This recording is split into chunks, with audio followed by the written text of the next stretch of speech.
So today we are installing a light bar from Super Bright LEDs.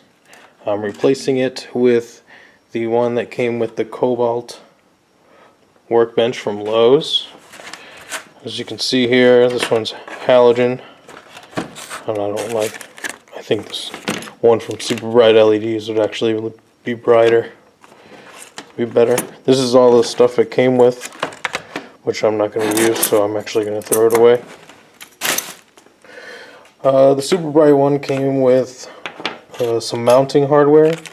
It looked really nice when it came in, all packaged up. I opened it for some convenience. I also got an LED dimmer, and it's going to go right there.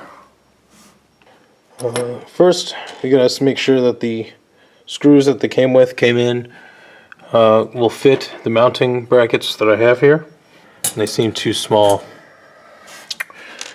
It's okay. I got two more right here. And we'll test this one. And these work.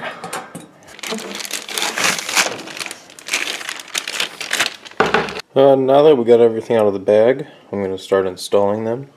To screw these in, I want to make sure that I have enough room for this screwdriver. So I'm pushing this down so that way I can access one screw hole. I've already put one screw in here. I felt that it was going to help screw in here a little easier.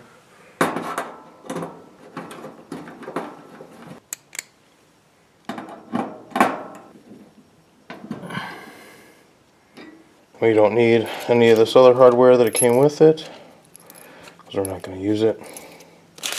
We're going to put it right away. So now we can actually mount the bar if we want.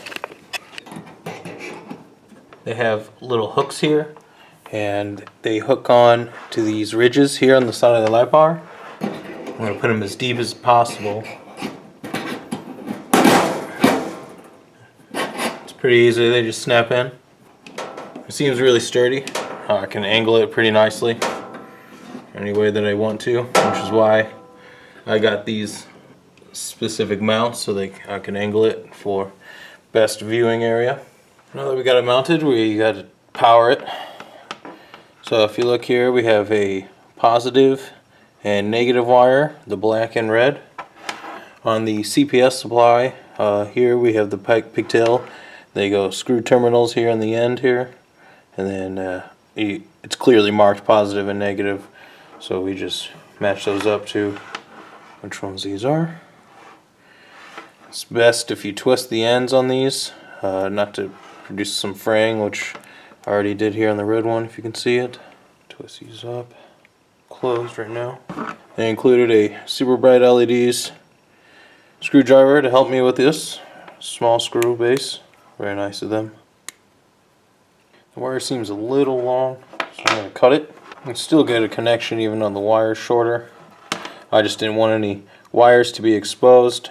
Help prevent things from getting shorted out. Now we're going to test it to make sure that the light bar is going to work when I turn it on. I got a CPS power supply here from Super Bright LEDs. It just plugs right into here. Plug it in. And it turns on. Looks really nice. Way better than before. So now that we know that it works okay, we're going to permanently install it. Now what's great about this workbench is that it has a hole here for the light that was originally supposed to go here. So we'll just feed these wires right through there.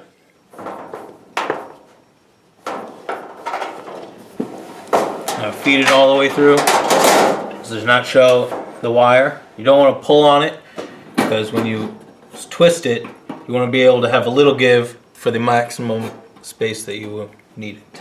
Now, if you're like me, I like to bundle up my wires and try to see as less of them as possible. So after I fed the wires through here, plug in this power supply, and we got a connection. The light looks good on my bench there. So you can see what it's like to turn it off and on.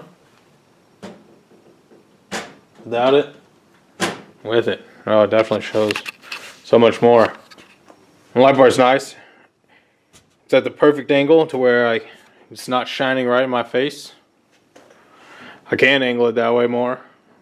If I wanted to get more light out to my garage here, that's nice. And even look at the tools that I need or the work that I'm doing. It's really nice. Thanks again. I highly recommend super bright LEDs for your projects. This one looked to be really nice.